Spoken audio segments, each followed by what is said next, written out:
সেনাপ্রধান জনাব ওয়াকারুজ্জামান গতকাল কিছু কথা বলেছেন কিছু সেনা সদস্যের একটা জমায়েতে। তার এই বক্তব্যকে নানা রকমভাবে ব্যাখ্যা অনেকেই করবেন এবং এর মধ্যে শুরু হয়ে গেছে, আমি সামাজিক মাধ্যমে দেখলাম। এবং তার বক্তব্যর মধ্যে এমন কিছু আছে যেটা দিয়ে তাকে কারো না কারো দালাল বানিয়ে দেওয়া যায়। আমরা খেয়াল করছি শেখ হাসিনার সময় যেমন অনেকের গায়ে ট্যাগ করা হতো, জঙ্গি শিবির, স্বাধীনতা বিরোধীদের দোসর, এরকম নানান নানান ট্যাগ, সেই ট্যাগের প্রবণতা কিন্তু এখনও রয়ে গেছে। এখন ভারতের দালাল বা কারো পছন্দ না হলে বিএনপির দালাল, এরকম নানান রকম দালাল বানানোর চেষ্টা, এমনকি আওয়ামী লীগের দালাল সেরকম চেষ্টা করা হচ্ছে। তাকেও কোনো না কোনো দালাল ট্যাগ দেওয়ার সম্ভাবনা তৈরি হচ্ছে এবং আমি ধারণা করি ভবিষ্যতে যত দিন যাবে এই বিতর্কটা আরও ঘনীভূত হবে এবং তাকেও দালাল বানিয়ে দেওয়ার চেষ্টা জোরে সোরে হবে। এখনও হয়েছে, আমি ফেসবুকে দেখলাম কিছু মানুষজন একই ধরনের আলাপ করতে চাইছেন। এখন প্রশ্ন হচ্ছে বিষয়টা কি, উনি কি বলেছেন। আমি উনি যেটা করেছেন, সাভা সেনানিবাসে বাংলাদেশ সেনাবাহিনী ফায়ারিং প্রতিযোগিতার সমাপনী এবং পুরস্কার বিতরণী অনুষ্ঠানের প্রধান অতিথির বক্তব্যে এসব বলেছেন। কি বলছেন? জনাব ওয়াকারুজ্জামান তার বক্তব্যে বলেন, আমরা মনে করেছিলাম তাড়াতাড়ি সেনানিবাসে ফেরত আসতে পারবো, কিন্তু কাজটা দীর্ঘায়িত হচ্ছে। আমি জানি যে বহুদিন ধরে এই কাজটা করে যাচ্ছি, ধৈর্য ধরে রাখতে হবে এবং পেশাদারিত্বের মাধ্যমে কাজটা করে যেতে হবে। দেশ ও জাতির জন্য সার্ভিসটা খুবই গুরুত্বপূর্ণ। তারপর বলছেন, দেশ ও জাতির জন্য আমাদের কাজ করে যেতে হবে। এটা হলো সবচেয়ে গুরুত্বপূর্ণ লাইন। এখন যেটা পড়ছি এটা নিয়েই নানান কথাবার্তা এবং ভবিষ্যতে এটাই একটা ইস্যু হয়ে দাঁড়াবে।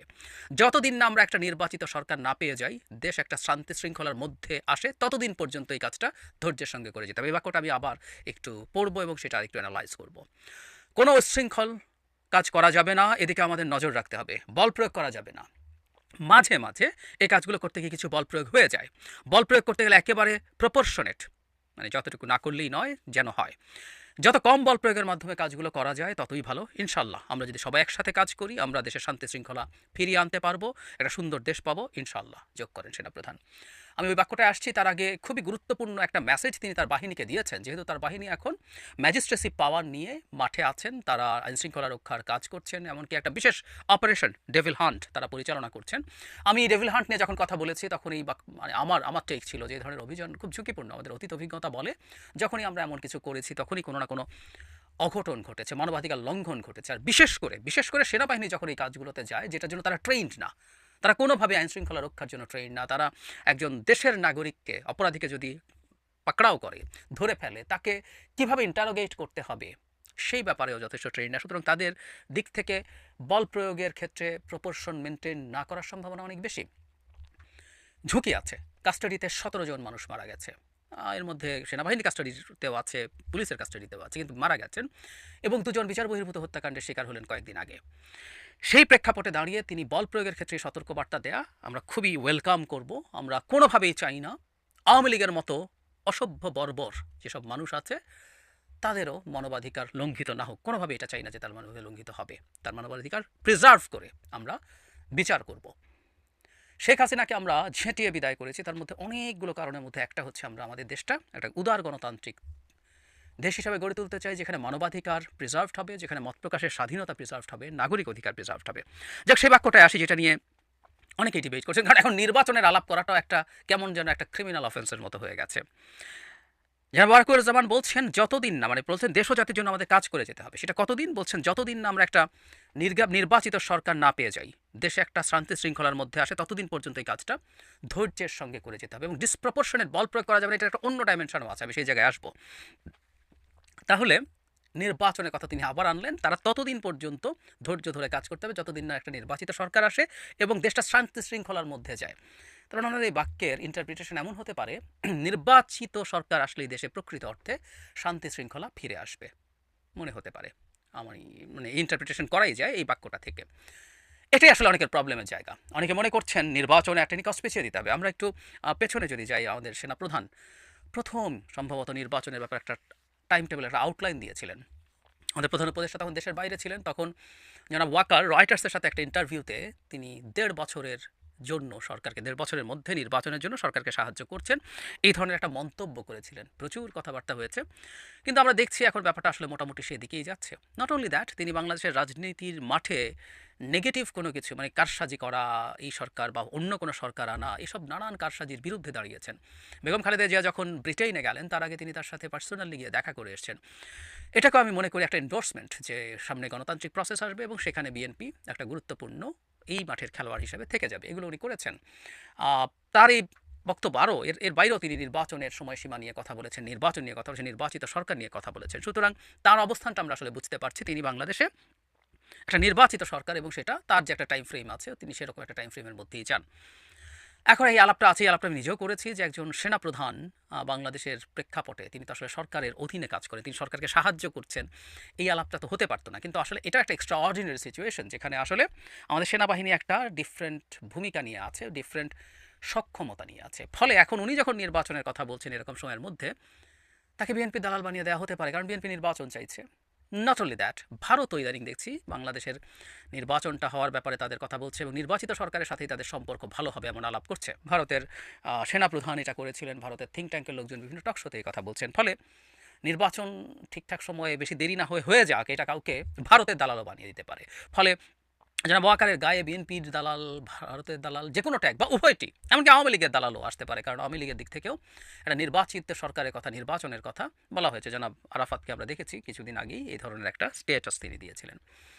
বাংলাদেশে কি অবিশ্বাস্য ব্যাপার, আমরা গণতন্ত্রের কথা বলেছি, আমরা গণতন্ত্র পুনরুদ্ধারের জন্য শেখ হাসিনাকে ঝেঁটিয়ে বিদায় করেছি, কিন্তু এখানে নির্বাচনের আলাপটা করা যাবে না, করলেই তারা অনেক কিছু হয়ে যাবে, তারা খারাপ হয়ে যাবে। এবং জনৈক পাবলিক ইন্টেলেকচুয়াল বদমায়েশ বলেছেন রাজনৈতিক দলগুলোকে, তারা নির্বাচন, আমি আসবো, ওরা আমি বলি করে বলা হচ্ছে না, করা হচ্ছে না, তাকে নিয়ে এক্সক্লুসিভলি কথা বলতে চাই।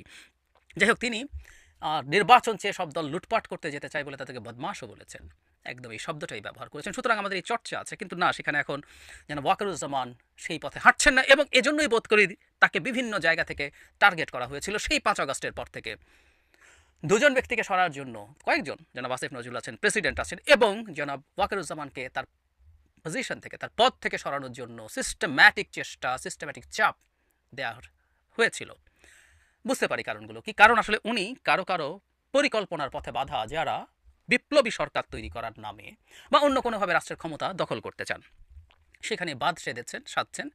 জনাব ওয়াকার তিনি সোফার বাইরে থেকে যতদূর দেখি, আমার কাছে কোনো ইন্টারনাল খবর নেই, আমি ভেতরে কিছু জানি না, ভেতরে কিছু জানলেও কখনো সেটা নিয়ে কথা বলি না, বাইরে থেকে দেখতে পাচ্ছি যে তিনি আসলে নির্বাচনের দিকেই দেশটা সুষ্ঠুভাবে এগিয়ে যাক, কোনো যদি কিন্তু ছাড়া, এবং সেটা অ্যাজ আর্লি অ্যাজ পসিবল সেটা মনে করছেন। এটাই তাকে দালাল বানিয়ে দিতে পারে, এবং সামনে যখন নির্বাচন নিয়ে চাপানুতোর বাড়তে থাকবে, তাকে এই ধরনের অবস্থান সম্ভবত আবারও নিতে হবে, তখন তিনি আরও বেশি টার্গেটে পরিণত হবেন। আরেকটা ব্যাপার একটু বলে রাখা ভালো, আরেকটা ন্যারেটিভ মাঠে আছে, সেটা হলো সেনাবাহিনী যখন মাঠে থাকছে, যখন ডেভিল হান্ট হচ্ছে, কোনো ফর্মে এটা বিএনপির বিরুদ্ধে ইউজড হতে পারে, এই ধরনের শঙ্কা বিএনপির লোকজনের মধ্যে আছে, এবং কেউ এই ধরনের সন্দেহ প্রকাশ করেন। আমি বিএনপির বাইরেরও কাউকে দেখেছি, তারা মনে করেন এটা হওয়ার সম্ভাবনা আছে, এবং অনেকে এটাকে উচিতও বলে মনে করেন।